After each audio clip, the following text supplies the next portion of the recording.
Well, hello, my friends. This is Ray Lambert. I am very grateful that you're here. I apologize for taking a few minutes to get everything going. We just had one last change that one of you are going to be very excited about by the time we're done, and I'm really excited that we were able to add that change to the slide presentation. Of course, we are preparing for the Family Winter Camp coming up February 1st through the 3rd, and I just want to tell you I've been camping ever since December 30th. And having a blast. This weekend on Friday night, when the snow finally hits the ground in the valley here in Utah County, we're going to be camping outside with my grandkids, and I'm very excited about it. We are just thrilled about this winter camp and all the great enthusiasm I'm hearing all over from people everywhere. Our agenda is really simple today: how to cook your food outside with alternative heat sources, presented by Kevin Card. Kevin did a fantastic presentation in our first presentation this morning at 9 a.m. and you're going to hear him live again. And then how to focus the sun on your winter preparedness cooking needs with presenter Paul Munsen. And then after, and Paul did a fantastic job too. Both of these guys are superb world-class presenters when it comes to this topic. And then we'll open it up for Q&A, and then we have a thank you drawing. And let me just show you what the thank you drawing is. From Paul Munsen. Paul Munsen is the owner of Sun Ovens, and he's going to be giving away to a person a multi-fuel water pasteurization indicator. He will explain what this is, but this is a tool that can be used over and over and over again to test and see when your water doesn't have to be boiling, but literally it is pasteurized at a certain temperature, and he'll teach you what this means. And our other presenter is a round cutting board. This is from Kevin Card. Kevin Card is going to give this away to 3 other people too. So we've got literally 2 free gifts that we're giving away at the end of the webinar. And I couldn't find a round cutting board, so I found a square one and put a round circle around it. So I apologize for not being able to hurry any faster than that. But we are sure excited about this and really appreciate these great 2 presenters. But folks, it is my honor and pleasure now to turn the time over to our first presenter, Kevin Card. And let me give you the mouse, Kevin, and you can take it away. Thank you, Ray. This picture of the snow, I wish we had that. I had kind of planned on that when I started this adventure, cooking 7 straight days, and I ended up cooking 21 meals outside in our lovely spring, fall, winter. This is the mildest winter I can remember in years, but we did have some cold temperatures below freezing, but we also had some very nice temperatures as well. So these are the topics that I would like to cover during the presentation, talking about the cooking options that are available and how do you keep water from freezing. Many of us have bottles and cans in our 72-hour kits and our 3-month supply that we also want to keep from freezing. And then how do you wash dishes when it is below freezing? And how much fuel do you have on hand, and what do you do if and when the fuel runs out? And that's an important question, because if you've just got one source and your fuel runs out, you may want to rethink that. And then how do you maximize your fuel consumption? So what we're going to do is look at a number of these different items. I cooked on many of these during this last week. And I'll talk about some of my successes and failures and challenges and things I learned from that. So what we're hoping that all of you are going to do during the time that we have the 3-night overnight camp out, we hope that you're going to pick an option maybe that you aren't very familiar with and learn how to do it. And in a family council, family home evening, if you've got some kids, let them try some new methods. You try some new methods, because really the only way to learn is by trying. Many of us have a lot of these resources that we've purchased for emergencies, but they're sitting inside our garage and our storage in their original boxes, and we've never used them. So this will be a great chance for you to use some of the sources that you have. Now, we have a website. It's our steak website, and on it we've got hundreds of resources for people, anywhere from videos. We've got a big section on alternative cooking, And I'll just share a couple of things on that website that you can look at. For those of you that are looking at other optional methods to use in your own personal preparedness plan, we've got some list of many of the products on the website that you can go to, and they'll be listed there with the prices by the sites. You can get an idea of what they're costing. We also have a section there too that has the cost of the items and many times a website you can go to, and then the pros and the cons for each of the items. One area that's very helpful if you're using a Dutch oven is, depending on the size of your Dutch oven, they all require different amounts of briquettes to be effective in cooking. And with that, you can find out how many briquettes you put on the top, how many you put on the bottom. And this may vary depending on what you're cooking, but this will at least give you an idea of what kind of briquette usage and then the kind of temperature you want to reach depending on how many briquettes you have. Another helpful little chart here is this is the days with clear skies in Salt Lake City. And I did find from the last presentation, a question was asked about where do you go, what website has that. This is for Utah. Now you can go there and see if you can link your own city and state and see if you can find some information like this. But this is very helpful because it'll tell you the sunny days. Like in January right now, we have 6 full sunny days, 6 partly cloudy days, and then total of 12 days out of the full month. So this will give you an idea. And as you look down through the chart, you can see throughout the year, we have about 2/3 of the days that you can use, for example, a sun oven to cook with, if that's in your preparedness, one of the tools in your preparedness. Now, many of you have butane, and one thing with butane is it does have shelf life over time. The seal leaks, and then your butane all leaks out. But if you have some canisters that are less than a few years old, just know this, that once you hit the temperature of freezing, the butane will not work, and you've got to warm it up so that you can use it. Anytime you use propane or butane, they produce ice on the outside of the canister, and that also adds to cooling down the temperature on the inside as well when that ice forms. Propane's a little more forgiving. It'll get down to -44. There's a product that combines both butane and propane. It's called isobutane, and the temperatures there are 11 degrees, and it can be used a little bit colder than just the regular butane. And you can pick this up at your local camping supply stores, rec outlet, and other places.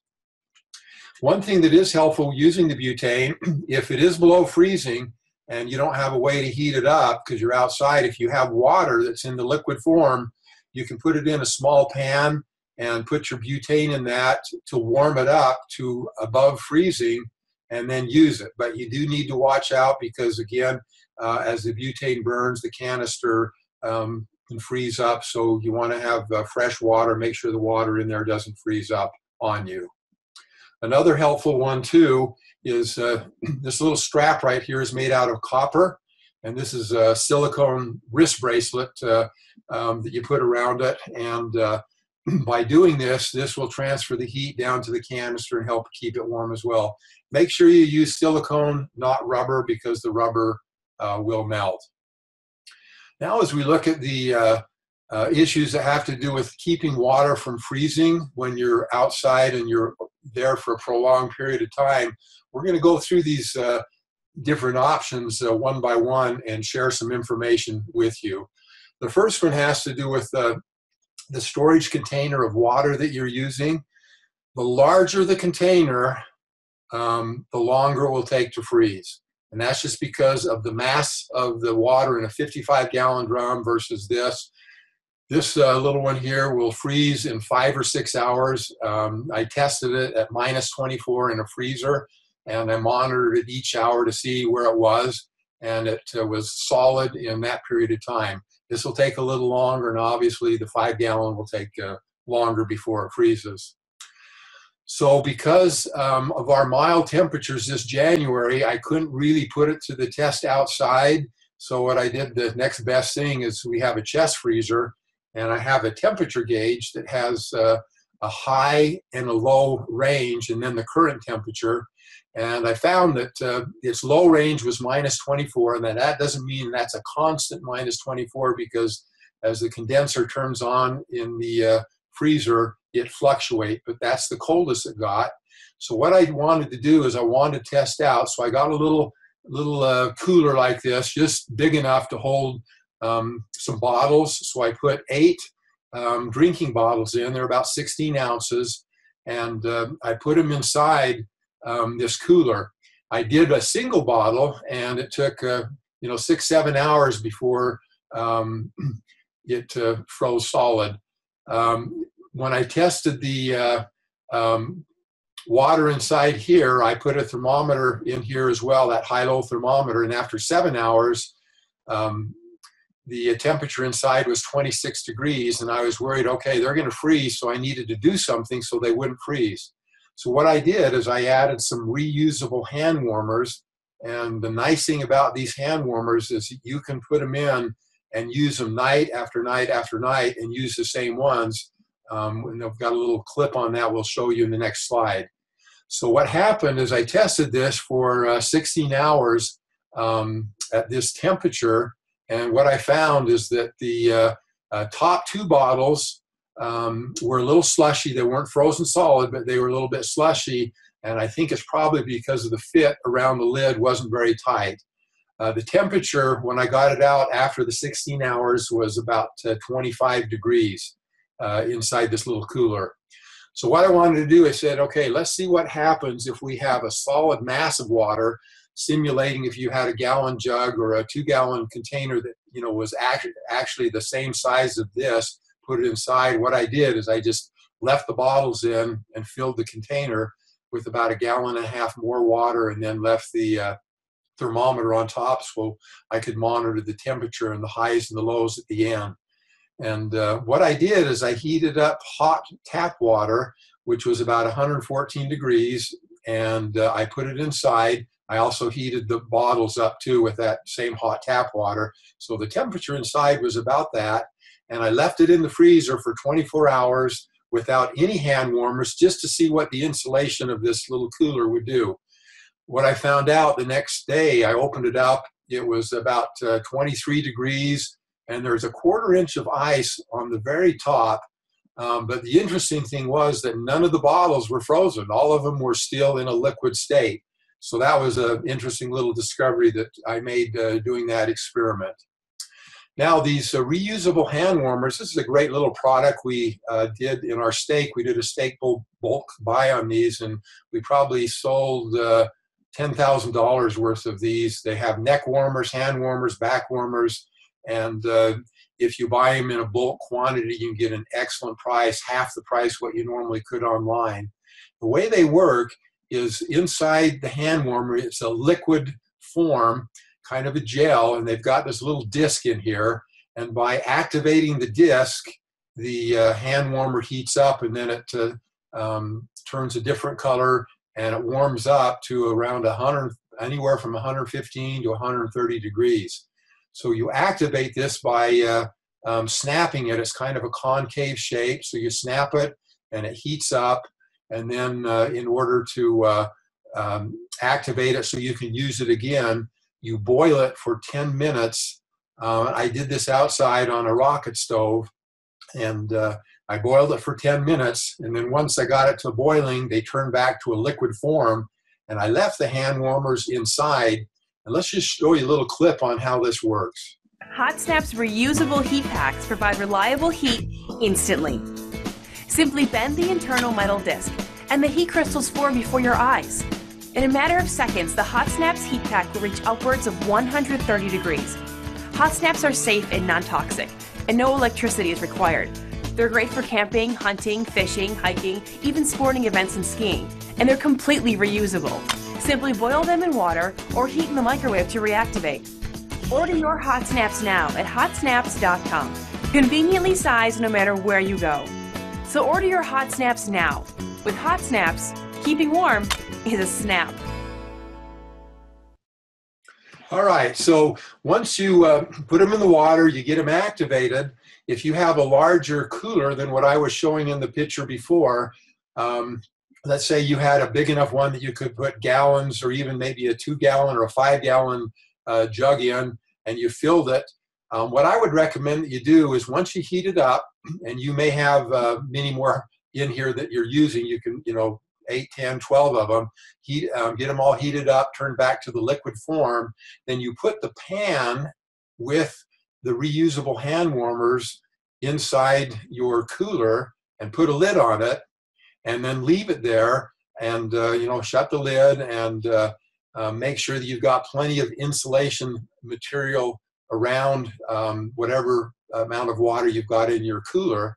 And with this, because the water is at boiling, it will keep warm for several hours.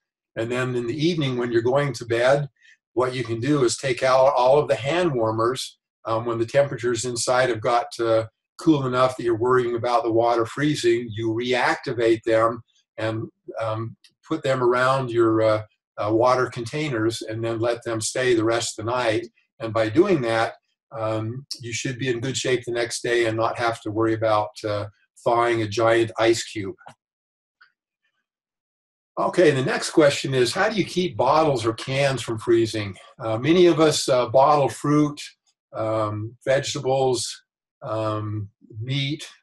We've got canned goods in our 3-month supply in our long-term storage as well that we rotate it through. And if we were in a situation where we needed to keep them from freezing, what I recommend is get a thermometer inside a cooler, one that'll measure the high and the low.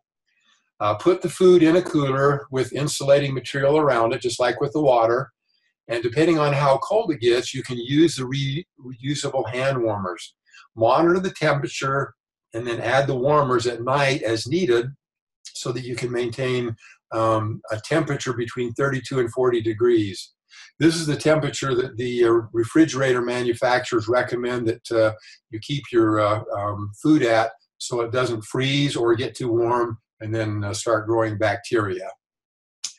Now, how do you wash dishes when it's below freezing? This is a great question. I did have a few days where it was very cold and it was below freezing.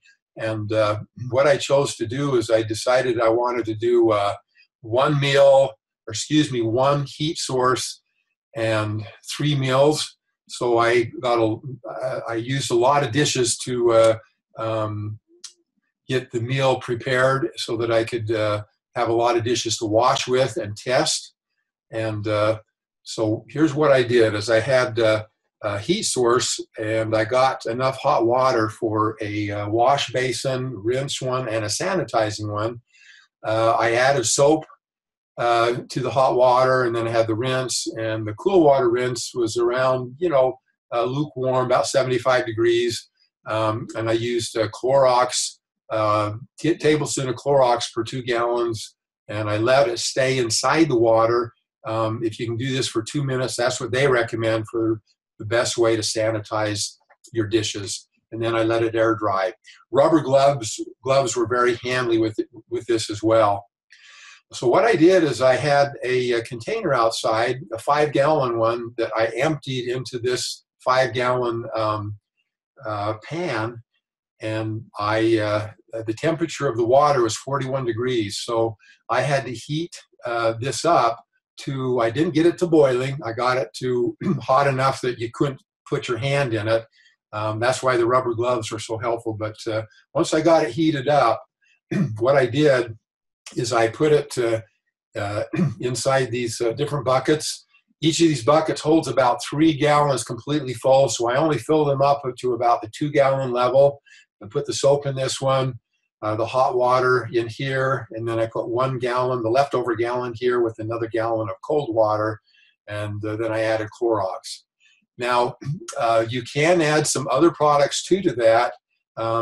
This didn't come out very clear on this, but what this is called is stearamine, and what they are is tablets, and you put 1 tablet in per gallon of water. So I would have put 2 in here, 2 tablespoons here, and then with the pool shock, on that website, we will have a ratio of how much pool shock you put in this as well. So if you've got pool shock, if you've got the stearamine, or if you've got the Clorox. Now, one downside with Clorox is after 6 months, if you're storing Clorox, it loses its effectiveness. So you need to have fresh Clorox if you're doing that.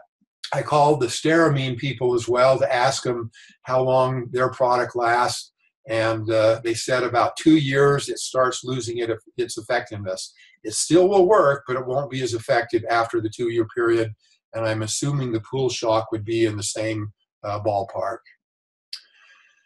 After you've got your dishes done, I like to have a storage place to put them. And Scout grub boxes that those of you that have worked with the Scouts, we've used these years after year, and they're great.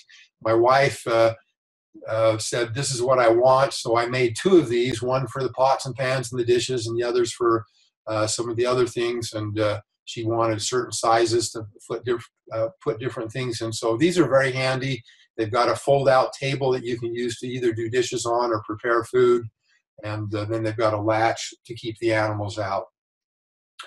So how much fuel do you have on hand? Now, this is an important question we all need to ask ourselves. But what I recommend is make a list of all of your fuel sources. Indicate how many pounds, gallons, bags, cords by each item. Determine how many meals you can get out of each of them. Now, people ask me all the time, well, how do you determine that? I says, really, the only way is to test it. For example, if you're using propane, get a brand new bottle, and let's say you were testing propane during this 3-day cookout, and you would, cook however many meals you're going to cook on it for however many people you have, and then once you're done, go back, refill the tank, and find out how many gallons you used and how much money. The same would apply for briquettes. It would apply for wood, and I've got a little box that I put wood in when I did some cooking, and you'll see how much wood it took to cook 21 meals, and I'll share that here in a little bit. Another one too to look at is when each of these sources will be used. Now, if I had my choice, I would use a sun oven almost every time, but because we live in the winter time of the year, we don't get a lot of sun. Partial sunny days you can use it, but if you've got a day when there's no sun at all, you've got to have a plan B or plan C. That's why I recommend have a number of sources that you can use so that if one doesn't work, you go to another. Another example is if you're cooking with briquettes on a Dutch oven and you have a windy day and you don't have a way to protect your briquettes from the wind, it's virtually very inefficient because all of the heat is blowing off to the side and it's not doing what you want it to do to heat your Dutch oven. So another one too is to learn how to maximize and conserve your fuel. Important when if you're using a fire or fuel in a rocket stove, you can pull it out when you're done so you don't burn fuel and just waste it. Make sure you turn it off when you've got it up to boil. You can put it in a thermal cooker and let it continue to cook. So there's a number of ways you can do to maximize your fuel. So what do you do if and when the fuel runs out? That's an important question because that may happen and you may have to have a plan for what do you do when your fuel is gone. So that's why we recommend to have multiple sources of fuel. We've got our top 4 methods that we use in our alternative cooking. I've tried many of the other ones you saw on the screen earlier, and this kind of boiled down to these are our top 4. I'd like to go through these with you so you can get an idea of what they are and how they work if you're not that familiar with them. The one that I really enjoy using because of its efficiency is the heat retention. Thermal cooker, Wonder Oven, Hay Box, Ice Box, a lot of names for them. There's a commercial brand that's sold right here in Utah, Saratoga Jacks. It's an excellent one. It's great if you're going on a picnic with the family. You've got a stew in here, chili or something. You can start it and get it up to a boil for about 10 minutes. Just put it in here and then drive to where you're going. By that by the time you get there, your vegetables will be soft and you can eat it. Another good one too is to use the Wonder oven. And the way what it is, it's a cloth lined material, and make sure that the cloth you use is not nylon or polyester or something that will melt. You want cotton or something else that will not melt. And inside this, you put it's filled with styrofoam beads of various sizes. And what you're trying to do is capture the heat and the styrofoam beads. This is one of the most effective of both of these, because you've got about 4 to 6 inches all around it, and then you've got this top you put on it, and this will keep things hot for a long, long period of time. Many of us already have coolers, and these coolers are great too for a source to keep things warm in and hot in. So if you had a pan that you had chili or stew or something in, you could put it right in here and have some insulating material you put around it. That could be towels, blankets, sleeping bags, whatever you can fit inside here. And you're trying to eliminate all the dead air space and fill it with insulating material to hold the heat in. And by doing so, you can keep things warm, in fact, very hot for hours and hours and hours, and even overnight. So this is another good resource. So why we like these is it minimizes the fuel consumption for foods that take a long time to cook, like your beans and rice. We're going to be sharing a little thing that we did where we cooked, had one heat source and cooked 3 meals, and we'll show you how we use this. It's inexpensive, so if you've got a cooler at home, you've got a natural heat retention cooker. Commercial versions are smaller, more portable, very handy, and we use that a lot. Great for soups, stews, anything you slow cook. So what you need to do is you need to kind of look at this as your trying to think of the word that you would use. Your anyway, it'll come to me. You use about 70% less fuel, and you don't need to tend your food. So if you've got a crock pot, that's the word I was thinking of, that you would normally plug in, this does the same thing. You get your food up to cooking for 10 minutes, depending on what the recipe says. You put it in your heat retention cooker and then let it go. No need to worry about it or tend it or worrying about it burning. Another neat thing too, that you can also cook baked bread inside of one of these, and that's a whole nother lesson, but bread inside here is very moist and wonderful, and you can do that as well. So that's another fun thing to do. Another one that's very useful, and I really like using it, I've used these a lot more as of late, are pressure cookers. The big ones, you can actually put things in like meat and your low things that don't have a lot of acid in, that you cannot water bath, can go in here. And there's various types of pressure cookers. This old antique one here is one that I had when I was growing up. My mom had one like this, and she warned me and warned me and warned me. She says, "Kevin, don't touch the pressure cooker, you'll blow the house up." And she was probably right, because these did not have a lot of safety features on. The new ones out there now are very safe to use. In fact, I've even used them on rocket stoves and had some great success and some wonderful meals out of them. The nice thing about pressure cookers, retains their nutrients. You can put a little bit of water in and basically steam your vegetables versus boiling. And if those of you that know the difference, there is a big difference. Saves fuel, cooking time is shorter, and preparing meals, because a lot of times you can put it in and let it sit, and once you get it up to temperature, it cooks quicker because you're using steam and pressure. And then if you need to put something in a heat retention box, you can put this right in there and let it continue to cook while you've got the heat that's retained by the heat retention box. For meat, and like I say, the things that are low acidic, you can use this as well. One that I use all the time, and I really like this, is solar ovens. There are many different varieties out there. Paul Munsen's going to do he's got a great little presentation. He's going to talk about this. You can buy some very inexpensive ones, and all different kinds, the Go Sun, the parabolic dish. And I tested this out. I've used this before. We had our bacon and eggs on it, and went to eat breakfast and put our hot water, and it was boiling by the time our breakfast was done, and we were able to do our dishes with it. These are great to use. There's several different models out there. I actually have 2 of these and really like them, but they're all very efficient and a great way to go because of these factors. Oh, I want to show you one thing with this particular model. What I found that I like to do to get it so that I can get that sweet spot, you've got a little gauge here that you can get the sun right where it needs to be, is I tilted it on the side so it didn't tip over because I had some heavy cast iron things inside, and it was a little top heavy. So this held it down, and I put some bricks underneath it, and it worked well. Great thing is, you got a sunny day, you got free energy. No flame, clean, easy, and safe. You can cook, bake, pasteurize water, dehydrate foods. The commercial ones can cook nearly as fast as the conventional ones. Food doesn't burn, can slow cook on a partly cloudy day. And again, in Utah, about 2/3 of the year, you can use a sun oven.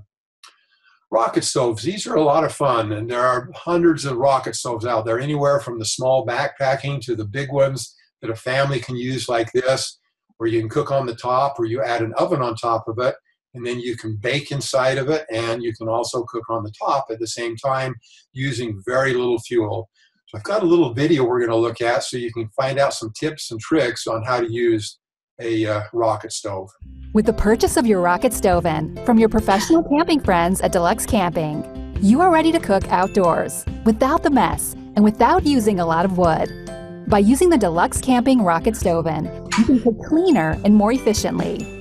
The rocket stove-in provides a cooking surface like a burner on your range top.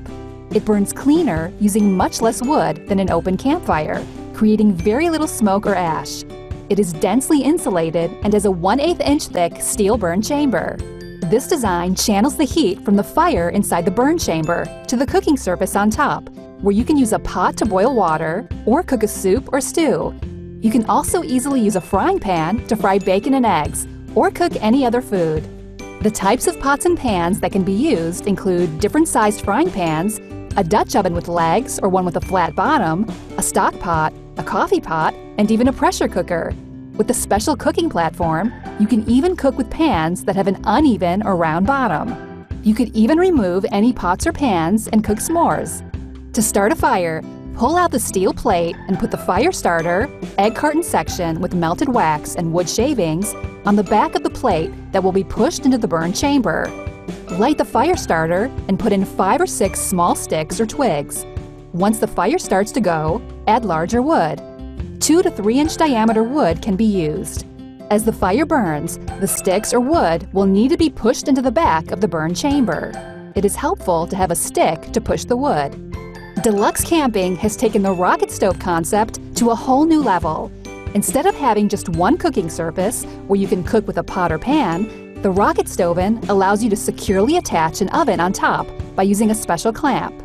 The best way to connect the rocket stove-in and the oven is to put the clamp on the rocket stove-in with the thumb screw pointing forward to the right front corner of the oven. This makes it easier to tighten the screw. There is a small ridge in the clamp that points down. Now set the oven in the clamp and tighten it. When you first open your oven, you will see 2 pans and a black knob. Unscrew the knob and screw it in the handle on the back of the oven. This is for the creosote cleaner. I will talk more about that later. The oven functions just like your oven at home, where you can bake casseroles, cookies, cakes, and breads. The oven has racks inside where you can place bread pans, cookie sheets, or casserole dishes. It comes with a cookie sheet and a baking pan. The pans fit on 2 different shelves. With the oven on top of the rocket stove-in, the heat circulates completely around the oven chamber, providing even heat for baking. Smoke does not come in contact with the food. The heat then vents out the top of the oven, so you now have a stovetop cooking surface where you can place a pot or pan to cook additional food without using additional fuel. This cuts down on the time it takes to cook your meal and the fuel you use. Cooking 2 things at once can cut your cooking time in half. This way, you can bake your biscuits and fry your bacon and eggs at the same time. Or at dinner time, you heat water for cleanup as your casserole is baking in the oven. Here are some helpful tips that will make your baking more successful. When using your oven for the first time, you should bring the temperature to 400 degrees and let the paint burn off. When the oven quits smoking, it is ready to use for baking. Cook one thing at a time. If you are baking bread, you can cook 2 loaves at once, side by side, but you shouldn't cook bread on one shelf and cookies on the other shelf at the same time. You should only cook 1 casserole at a time. You can, however, cook 2 sheets of cookies at the same time. We have found that using silicone baking mats provides better performance when baking on cookie sheets. Food cooks more evenly with less likelihood of burning, and cleanup is much easier. You might also consider using thicker pans than the thin cookie sheet that comes with the oven. We have also learned that cast iron bread pans provide superior heat distribution for more even cooking. We really like using a wire cooking rack to place pans on as it provides a more even heat distribution. There is a convenient thermometer on the door that helps you cook at the proper temperature. The thermometer averages about 120 degrees less than the actual temperature inside. So if you want to bake at 350 degrees, the thermometer should read around 230 degrees. Oven temperatures up to 500 degrees can be regulated by controlling the amount of fuel in the rocket stove and by opening the oven door a small amount. Smaller twigs generate more and faster heat than larger sticks. As the sticks burn, make sure you push them into the rocket stove in order to maintain a consistent heat. The door latch with a wiring handle is easy to use, even when the oven is hot. We have found that even when opening the door to peek inside to see how the food is doing or to adjust the temperature, that bread does not fall like it would if you open the door in your home oven while baking bread. A few maintenance and safety tips. After multiple uses, you will need to dump the ashes. When the rocket stove is cold, tip it so the ashes fall out of the burn chamber. The creosote scraper should be used when storing your oven, or about once a month when using it long term. Turn the handle clockwise and leave it in a horizontal position when cooking. Even though you are not seeing much smoke with the rocket stove in, it will get the bottom of your pots and pans black. You can apply a thin layer of soap to your pots and pans prior to use. This enables you to easily wash off the soot. When using the rocket stove in, place the handle in back so the plastic handle does not rest on the burn chamber and melt. The rocket stove in will get hot to touch. The burn chamber pipe is especially hot and should not be touched when in use. When not in use, all of the rocket stove in parts fit right inside, so it is easy to store and carry. A sun oven is another option to cook food outdoors, but on partly sunny days and during early morning and late evening, the sun oven is mostly ineffective. It can't generate or maintain sufficient, consistent heat to cook. On cloudy days, a sun oven doesn't work at all. The rocket stove can be used anytime and in all types of weather. It is even usable and effective on windy days. Imagine trying to cook for your family with just one burner on your stove and no oven. You now have multiple options while camping. You can cook more food, more efficiently, and in less time. The Deluxe Camping Rocket Stove takes you to a whole new level of outdoor cooking, making your camping experience more clean and comfortable. Order yours today at deluxecamping.com.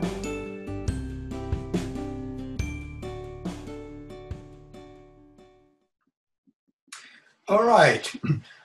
Reason why we like it is versatile. Is you've got the option of stovetop and an oven, both at the same time.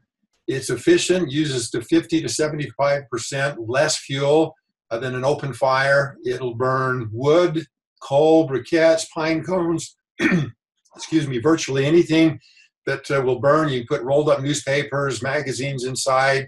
It'll burn that as well. Burns fuel completely, creating very little ash. It's strong, sturdy, long-lasting, and it can be used in any kind of weather, made in the USA. I tested this outside in a windstorm that we had. That a flag was standing straight out. I don't know how many miles per hour the wind was blowing, but it was really going.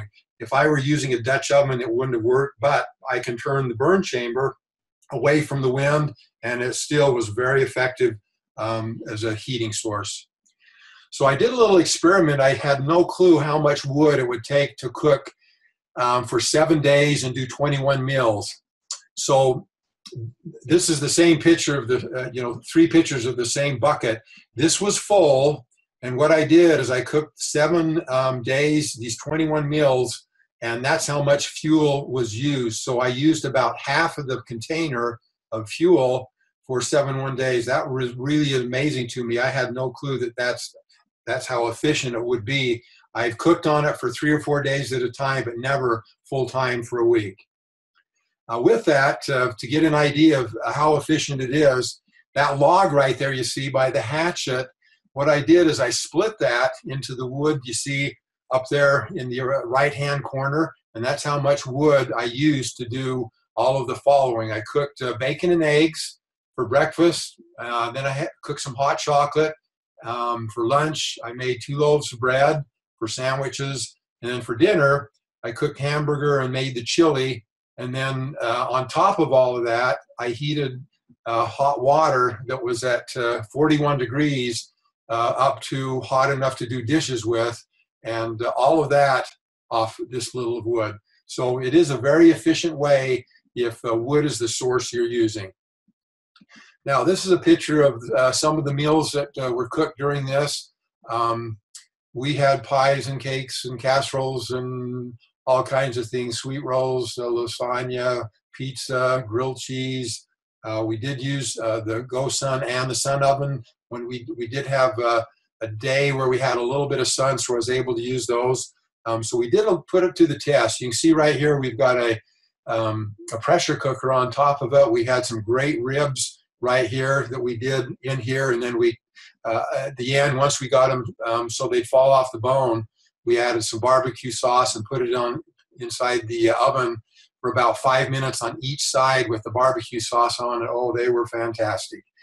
The beans that we cooked, we used the thermal cooker to keep the heat in, and we had the beans soaking overnight the first night, and we got up the next morning, and this was still almost too hot to the touch. And then during the day, we cooked the beans on the rocket stove, and then we put them in here to slow cook the rest of the day for the chili and the hamburger. So 3 meals on 1 fire, kind of went through this, and we had 1 fire. And this, when you do this, it takes quite a while because I did all of this, plus I did the dishes and the cleanup and everything else. So me, myself, it took about 2-3 hours, and this was just me. Now, if you have a family, you can spread your assignments around. It would go quicker, but I just want to see how long it would take one person to do. So with these options, we're hoping that you're going to look at what you've got and say, okay, I want to try something different. I want to learn some things during this time that we're going to be outside cooking. So pick something you're not comfortable with. Learn how to use it. And if you're in weather where it's below freezing, you can certainly use a cooler to take care of both your bottle and your canned goods. You can wash your dishes as well. And then, be aware of how much fuel you're using during this time. Keep records so that you can find out how many people you're feeding and how much fuel you're using. And then we're trying to maximize your fuel consumption. So these are the websites that you can go for tons of good information here with hot snaps and deluxe camping for the rocket stoves. So I'm going to turn the time now back over to you, Ray, and I'm anxious to hear what Paul has to say. Awesome. Kevin, thank you for the excellent presentation. That was outstanding. This is just a picture of a small backpacking rocket stove, and I just wanted to put that in there to thank Kevin for the excellent job and all his sacrifice of being outside cooking 21 meals for the last 7 days. That's a huge sacrifice. He really prepared well for this presentation. We really do appreciate it. Now, folks, it's my honor to present to you Paul Munsen. Paul Munsen comes all the way from Illinois. He's been up in the cold country this winter. Unlike many of us, I know that there are people from Pennsylvania and all over the United States right in this webinar. But the thing that's interesting is Paul is the owner of a business called Sun Oven, and we're sunoven.com. My wife and I bought one of these a number of years ago. I've used it several times. Absolutely love my Sun Oven, and I am so excited to hear from Paul today because he's going to teach us several things that he's doing in a short period of time. But on Tuesday night, we will announce this at the end of this webinar, but Tuesday night next week, Paul's going to teach a much bigger presentation on how to use your sun oven to do as many as 13 to 15 things. I can't remember which one it was, Paul. But, 13. 13? Mm-hmm. That's awesome. And Paul is literally a world expert on this, and we'll turn the time over to you, Paul, and let me just make sure that you have control of the mouse and can advance the slides as you need to. Let's see here. Go right ahead, sir.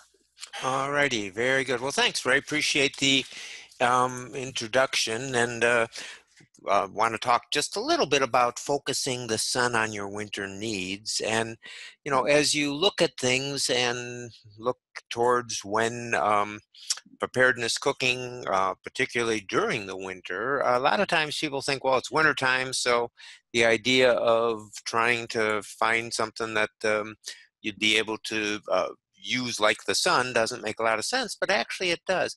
Ray, I'm not getting control of the slides here. Can you try shifting them back over to me again? I'm trying both everything I know how to do, and okay, click on the slide once with your mouse and then click on it again with your left mouse button.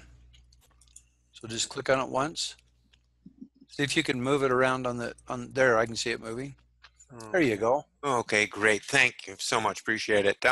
Just want to talk about how would you cook if the utility grid went down. Kevin gave an excellent presentation with a whole lot of different ways that you can cook. And one of the things about the sun oven is if there's a long-term disruption in power, then on the days when there's sun, you can use it. And so it really makes a lot of sense to think about using the sun for your cooking. You can bake, you can boil, you can steam. So even though we call it an oven, you can make anything in it other than fried food. So it gives you a whole wide variety of things that you can cook, and there's a lot of advantages to using the sun, not only for emergency preparedness. One of the things that people are absolutely amazed at is if they start using their sun oven, and particularly in the summer months, so many people have told us they use their sun oven, and the money they save on their utility bills is the money they use to fund their food storage and other emergency preparedness supplies. So it is something that will very quickly pay for itself, but you can use it year-round. The outside temperature isn't a big issue. The coldest I've ever cooked is 10 below zero, and I can't tell you, the cooking was fine, but I really didn't like being out there doing that. But we actually sent a number of sun ovens to Antarctica several years ago, and they used them for a long period of time and cooked every day in temperatures as much as 40 below. So the key is that you need enough sun to cast a shadow, and if it's overcast to the point you can't see a shadow, then you're not going to be able to cook in the sun oven. And we always say, think of the groundhog. If you want to know the days you can use a sun oven. Now, by the way, I do want to clarify one thing. Sun oven is our registered trademark.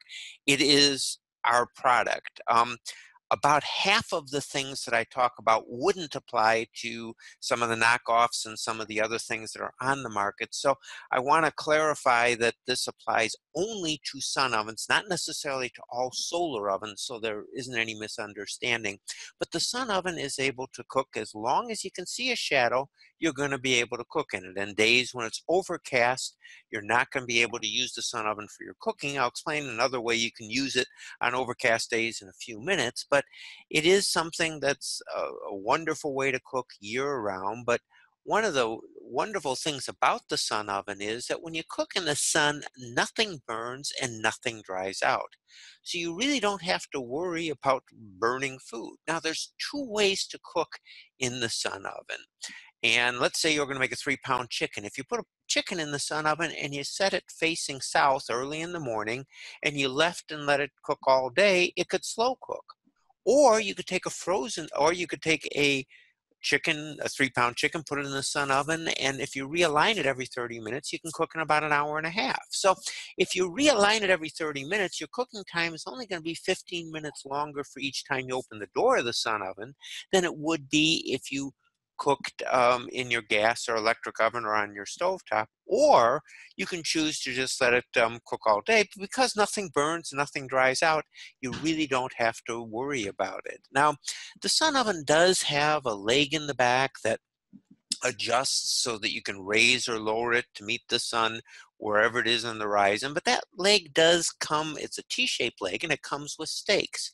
So if you're in a real windy situation, you can stake the sun oven into the ground, or if you're using it on a table, you can take a bungee strap, you can hook it through, and you can then just tie it around a table leg and keep it from blowing over. You can use it in winds between the max is about 40 miles an hour, generally about 35 miles an hour is where I start to kind of draw the line in using it.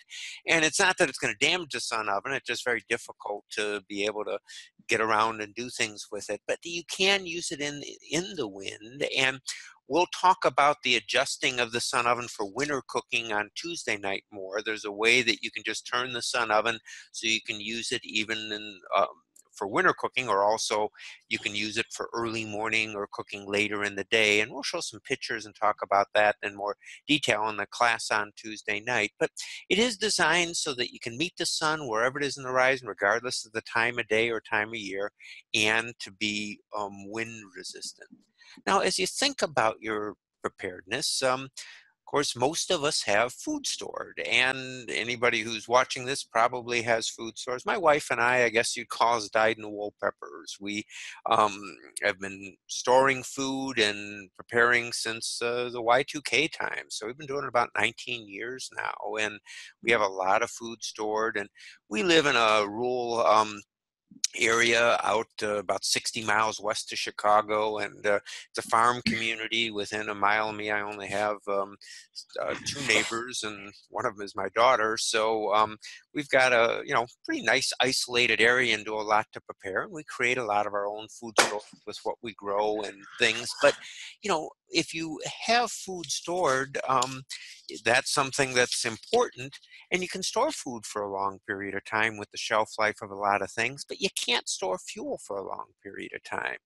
Storing fuel can be very expensive, but also there's issues with the life of the fuel. For example, if you're storing butane or propane, the seals on the canisters for either butane or propane are only rated for 5 years. And so during the Y2K time, I had bartered some sun ovens with somebody who had a lot of butane, and they took their, when I went to move several years later, I looked and every one of the canisters of butane I had was empty. Over time, it had all leaked out. The same thing happens with propane.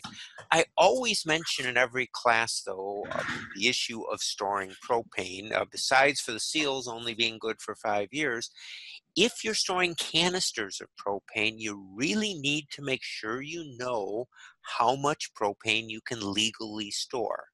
And it's not going to be that somebody's going to come along and confiscate your propane if you have too much. However, if you have more propane stored than what your local ordinance in your community allows you to have stored, and you ever had a fire, there's fine print in your homeowner's insurance policy that would give your insurance company an out in paying the claim.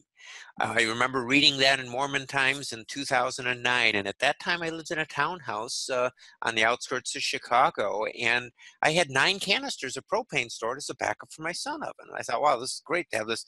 I was in an area where I couldn't really do any kind of a wood fire, so I stored a whole lot of propane. Well, in my community, I was only allowed to have 2 of the 20-pound canisters, the kind of canister you'd exchange at a local gas station or hardware store. And when I checked into it, I found that most communities in the United States will only allow you to have 2 of the 20-pound canisters. And so if you have more than that, keep in mind that you run the risk that there ever was a fire. When I went and talked to the officials about it in my area, they said, well, even if it's just reported in the fire marshal's report, if it had nothing to do with the fire itself, it will give your insurance company an out on paying for the claim. So keep in mind, if you can use the sun on the days when it's sunny, then whatever backup fuel you have to store, it's a lot less, and you don't have to worry about rotating it. Of course, the sun rotates itself every day, or Earth rotates around the sun. But so you wind up having as far as your storage, that can really be important, as well as, so using the sun can make a big difference, particularly for if there was a long-term time when you're without fuel. I just want to mention a little bit about cooking preparedness foods. Many of us have foods with a long shelf life that's dehydrated or freeze-dried, and we have quite a bit of that stored with our preparedness supplies. But when you cook your preparedness foods in the sun, you do it a little differently than you would if you were going to cook and using a flame, or what the can or the package gives you instructions to do. For example, most preparedness foods will say something like boil 4 cups of water for each cup of whatever it is that you want to rehydrate, and then pour the boiling water over what you want to rehydrate, and that will basically reconstitute it. Well, then in the sun oven, you don't have to boil the water first. So besides for saving energy, if you don't have to boil the water first, what you do in the sun oven is you just take whatever you want to do, whatever you're going to rehydrate, put it in a pot, and then whatever the instructions tell you, you use 25% less water. So if the instructions tell you that you should boil 4 cups of water for each cup of what you want to rehydrate, you'll only take 3 cups, just put it in to the pot with what you want to rehydrate, put the water in it at ambient temperature, at room temperature, stir it, mix it together, put a lid on the pot and put it in the sun oven, and it will rehydrate your food perfectly. Now there's 2 advantages. Of course, the biggest is that you use 25% less water. And in preparedness, water is a big issue, and many of us are very concerned about having enough potable water in an emergency. So if you need 25% less water for cooking, that's huge in the amount of water that you need to filter or treat or whatever you're going to be doing to purify your water. And but the big other issue is how much it changes the taste of the food. Now, we've had a policy for the whole time that we've been preparing, and that is that my wife cooks every food we buy. And then, frankly, most preparedness foods don't taste real good. And she then works with the food to see if she can find herbs and spices and things to make it taste better. Well, you'll be amazed, and I hope you're doing that. I hope if you've just got all your preparedness foods on the shelf and you've never cooked them, that you get them out and start cooking them, because I think you'll be in for a surprise with the taste of some of it. And at least you want to know that in advance, and then maybe prepare like we do by trying to experiment and find ways to improve the taste. But the single biggest way to improve the taste is just cook it in the sun oven without boiling the water first. It will change the taste of the food completely and will really be delicious. Now, another thing that's important, of course, is the whole concept of baking bread. And you can bake bread even in the wintertime in the sun oven. Yesterday it was 15 degrees outside, and we had bread going out in front of the office. But when you bake bread in the sun, there's a couple things you want to keep in mind. Of course, you preheat the sun oven for bread just like you would preheat your regular oven. You'll find that on a clear day, you can preheat a sun oven to 300 degrees in about 20 minutes. So it doesn't take a long time to preheat it. But the things you do a little differently if you're going to bake bread in the sun is that you take the bread, when you proof it, you do not raise it to the same height as you would if you were going to cook it in your gas or electric oven. When you proof the bread to cook in the sun, what you do is you just put it in the bread pan and let it raise till it's about 1/2 to 3/4 of an inch below the top of the bread pan. The reason for that is the even heat in the sun oven. As I mentioned, nothing burns when you cook in the sun, and the reason nothing burns is there's a totally even heat, so your pot's never hotter than your food. Well, with the even heat in the sun oven, let's say you preheat the sun oven to 325 degrees, you put the bread into it. When you close the door of the sun oven, you're going to find that the temperature is going to drop 50 to 75 degrees, and then it's going to gradually start to increase again. Well, if you had already raised your bread to its normal height, when that temperature drops and then increases, your bread could continue to raise, and it could over-raise and fall. So if you just raise it to just below the top of the bread pan, it works fine. And you can make white bread or wheat bread or gluten-free bread, sourdough bread, just about any kind of bread that you want to make. And if you spray a light mist of water on the dough just before putting it into the sun oven, you'll find your bread will brown very nicely and it will really be delicious. And we'll be talking about bread in a lot more detail on Tuesday night's class and explain a little more about exactly how you do it. But another thing to keep in mind is the need to heat water. Now, Kevin covered some ways to heat water, and but you really want to make sure that you have a way to heat water in an emergency, because you do have to do dishes, personal hygiene, laundry. You have needs for hot water. In our daily lives, the average American household uses more energy every day to heat water than it does to cook. So you can take and you can heat water in the sun oven, and what you can do is cook your lunch, for example, and then while you're eating, you can put some mason jars or pots in the sun oven and heat water to be able to have water to do the dishes when you're done, again, with no energy costs. You'd find if you're using butane, for example, you'd go through a third to half a canister of butane just to heat the water to do dishes. So if you had a supply of butane, you'd be draining it really quickly, where the sun renews itself every day.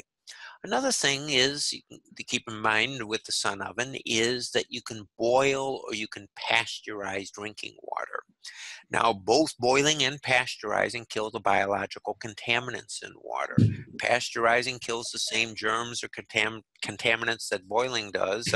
Water pasteurizes by bringing it to a temperature above 150 degrees Fahrenheit for 6 minutes. So you kill all the same germs, but it takes a lot less energy. It takes less than half the time to pasteurize water than it does to boil it. And when, excuse me, of course, when you boil, you can see the bubbles, which lets you know that it's done. One of the things that's available with sun ovens and some packages that we offer, as well as can be bought separately, is a water pasteurization indicator. This just floats on the top of a pot or a pan or a canning jar or mason jar, and it has a plastic tube that has a green wax in it. When the green wax melts and goes to the bottom, then you know the water's pasteurized. You can take it out of the water and the wax will reharden in less than 2 minutes. You can flip it over and you could reuse it hundreds and hundreds of times. So I did a project in Haiti where we taught people to use the water pasteurization indicators, went back 3 years later and they were still using the same one for 3 years. So it lasts a long time. But what's nice about we call this a multi-fuel WAPI, or multi-fuel water pasteurization indicator, because you can use it with a campfire, you can use it with virtually anything, any type of fuel. Most WAPIs are made just to use in solar ovens. So if you are using a backup fuel, you can pasteurize your water as opposed to boiling it, which will save a tremendous amount of energy and save your backup fuel. So it's a wonderful way to harness the sun to treat water. What a lot of people will do who are going to use their sun oven for water is they keep a piece of cheesecloth with their sun oven. That way you could pour the water through the cheesecloth, which would filter solid impurities out of it, and then you could kill the biological contaminants by boiling or pasteurizing it in the sun. Another thing that's on days when you can't see a shadow and you can't use the sun oven, you can use it as a wonder box or hay box or retained heat cooker. There's lots of different names. Kevin mentioned that earlier in his presentation. Using a retained heat cooking or wonder box. And the sun oven is exceptionally well insulated. So on days when it is overcast and you aren't able to cook in the sun, what you can do is you can take and get your food more than half cooked using a conventional fuel source, take and put the food inside the sun oven, latch the glass door of the sun oven shut completely, and then just set the reflectors on top of it, and it will finish cooking like a crock pot or like a slow cooker. So it works wonderfully as a retained heat cooker or wonder box or hay box, and so it can be used for actually almost half of the cooking, even when it is completely overcast, you can still save the energy and slow cook using it as a retained heat cooker. And, you know, sun ovens have been on the market now for 32 years. I took over making them from the inventor 20 years ago and had the opportunity to work with them all over the world. And we have them in more than 130 countries. So they're very, very durable. They're made in the U.S. and all of the parts in it except the thermometer are made in the U.S., but it will last a lifetime. So once you get a sun oven, there's really nothing that's going to go wrong with it. We'll talk about what it's made of and how that all works on Tuesday, but it will last a lifetime. It has been extremely well tested in some very, very harsh conditions around the world in many places.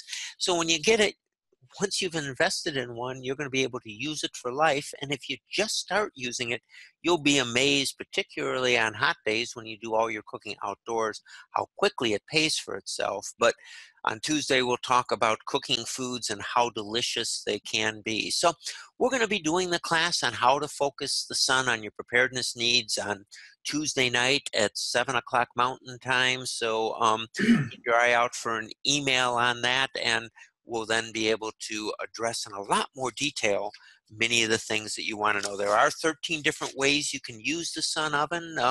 Actually, we'll even talk about what happens if bugs get into your food storage. We'll show you how you can use the sun oven to be able to retain or save food storage that has been bug infested and still maintain its integrity, as well as a whole lot of other ways you can use it for things like sterilizing medical instruments and making hard-boiled eggs without water and a whole lot of different things, as well as how to use it as a solar dehydrator. So please plan to join us on Tuesday night when we have a chance to go into more detail with this. And Ray, I'll turn it back over to you then and be happy to answer any questions. Very good, Paul. That was awesome. Excellent presentation. We sure appreciate you working so hard and putting that all together. Folks, as Paul was mentioning, we have an upcoming free training this week on Tuesday and on Thursday. On Tuesday, we have 3 webinars called Winter Wellness, Getting Your Immune System Powered Up for Cold Weather Camping. And this is going to be presented by 2 gentlemen, Dr. Matthew Hollist and Professor Lawrence Smith. That'll be at 9 a.m., 1 p.m., and 8:30 p.m. next Tuesday, the 23rd. And then Paul Munsen, who you just heard from, is going to do a much longer presentation talking about how to focus the sun on your winter preparedness cooking needs, talking to you about 13 different ways that you can use that wonderful tool that he is the creator of, the sun oven, and that'll be at 7 p.m. on Tuesday night. So I would encourage you to go to the website. These will be up tomorrow. And then on Thursday, January 25th, how to purify your water, taking care of sanitation when it's below zero with presenter Doug Knighting. And that'll be at 9 a.m., 1 p.m., 6 p.m., and 8 p.m. Doug has done a lot of research on various ways to purify water. And I'm really excited about that. So you can just go to our website, prepared.net, and learn how to get that done. Now we're going to go open it up right now for Q&A, and I've noticed we've got some questions coming in. I appreciate that very much. So go ahead and type any more questions that you have for these 2 fine presenters. That would be awesome. And then also, we don't forget, are going to be giving away that WAPI, that water purification device that Paul has, and also the cutting board that Kevin has. And we're going to be giving away each of these to you good people today. There will be 2 winners today. So here's Carla Paul. She says, what are the dimensions of the wood container you showed with the wood in it? And this is for Kevin. Okay, yes. What they are, you see these at Costco and Walmart. These are the black boxes with the yellow lids. And this particular one, the dimensions, 28 inches by 18 inches wide and 14 inches deep. So that's what I filled up at the start of the week, and I used half the amount of wood during the 7 days of cooking 21 meals. Very good. Excellent. I don't see any more questions coming up. Let's just go ahead and finish because it has been a little over an hour. Oh, we do. Jody Packard, she says, I tried cooking gluten-free brownies in full sun, but they stayed fairly liquid after many hours. The top cooked. Do you have any comments on that, Paul or Kevin? And I'm assuming, Jody, that this was with the sun oven. Is that correct? Go ahead. Well, I'm somewhat surprised. The only thing I can think of is, did you realign the sun oven every 30 minutes? And what temperature was it inside the sun oven? Generally, if you are cooking brownies anywhere between 250 and 350 degrees, your cooking time will vary from 45 minutes to possibly as long as 2 hours, but I can't think of any reason why the brownies didn't heat up. Our email is info at sunoven.com, and if you would just shoot me an email on that, I will be more than happy to communicate directly with you and see if we can troubleshoot and find out exactly what the problem is. So just email me at info at sunoven.com, and I'll get back to you and we'll see what we can figure out what might have created the problem. Very good. Jody Packard did type back in. She said, I did realign the oven. And so that is surprising to her too. So that's interesting. And I think you could definitely be emailing Paul at that email and get some more accurate information there, Jody. Excellent. I don't see any other questions. If we do, I will definitely go back. Okay, your assignment this week is, of course, have a family council meeting and make a list of all your cooking tools. Okay, this would be any type of cooking tools, from your barbecuer in the backyard to any rocket stoves that you may have. I have several rocket stoves myself. I have a sun oven. I have all kinds of cooking tools that I use. And then also all the stored fuel sources. As Kevin pointed out, it would really be a good idea. Another magnificent way to store fuel is to look up at that sun. There's a ton of it up there. and then decide what you would be cooking, what cooking tools you're going to be using February 1st through the 3rd for your family winter camp. Get those tools out. Make sure that they're clean and in good working condition. Make sure all the parts are in place and that type thing.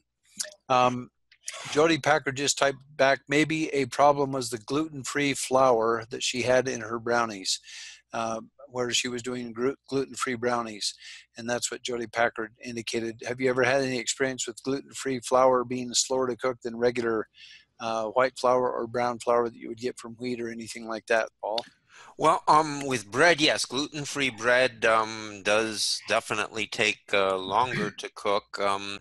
My recommendation when someone's cooking anything is, if you successfully cooked it in your home oven and then try it in the sun oven, you'll see there might be an adjustment on time, but you'll be probably fine in cooking it. But if you're experimenting with it in the sun oven initially, sometimes then you don't have the basis of comparison. So, I always ask if you've cooked it in the regular oven and what your experience was, and most likely you will have good success in the sun oven. But I look forward to communicating with Jody and see if we can get to the bottom of this problem. So awesome.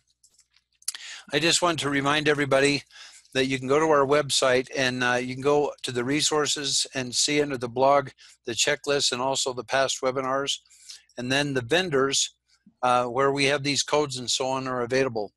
Just realize that every one of these webinars that we are doing right now are all going to be put on a jump drive so that you'll have access to all of these training videos and all the PowerPoint presentations. And then there's going to be a manual that we will create that has all of the presentations that'll be transcribed. So everything that is on video will be transcribed into a printed form, and all the PowerPoints will be printed up in a 3-up format so that you can take notes and study these.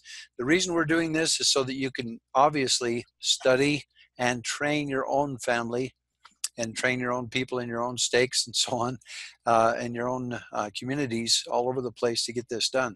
But this will be available in the month of February, and so just be aware that we are working on this and preparing for this. Now it's time to give away our 2 prize drawings. Our thank you for attending drawing.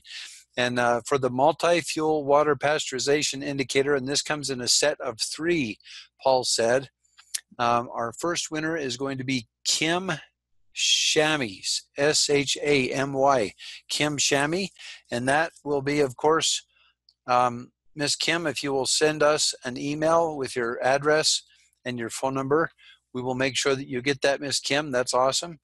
And then the next winner will receive this round cutting board. And of course, it's square right here, but the one that is given away is round. And I apologize for not being able to get that done in time for this webinar. I'll fix it for the next one. Let's see who our winner is. The computer says that this one will go to Jody Packard. I'll be darned. Jody, congratulations. If you'll also do the same thing, Miss Jody Packard, send us your address, your phone number. We will get this shipped out to you. And thank you to both of our presenters today for providing these 2 items. We just want to remind you as we close the webinar, you can learn to be tough now when it's easy, or you may die when all heck breaks loose. It's your choice. We just want to remind you of that. But folks, do your very best to carry out your assignments this week and make sure that you're preparing your family for that wonderful winter camp. We can't hardly wait. I hope it gets cold. This Friday night, as I mentioned at the beginning of the webinar, I've been camping out since December 30th, but this Friday night, I have several of my grandkids joining me, and we're going to have a great, great time in the tent and enjoy the snow. We hope that we get a lot of snow that night, but I will have a fire, and of course, everyone will be enjoying themselves, but we'll be cooking with alternative sources of heat. In addition, I'm using one of my solar generators, and we're watching a movie out there in the tent and playing games, and we're really having a great time, all with everything that I have for preparedness. And so I would really encourage you to continue to do this. We'll have a report for that next week. But thank you for investing your excellent time in your preparedness skill development. Have a great day. Thank you, by the way, Kevin and Paul, for their awesome presentation.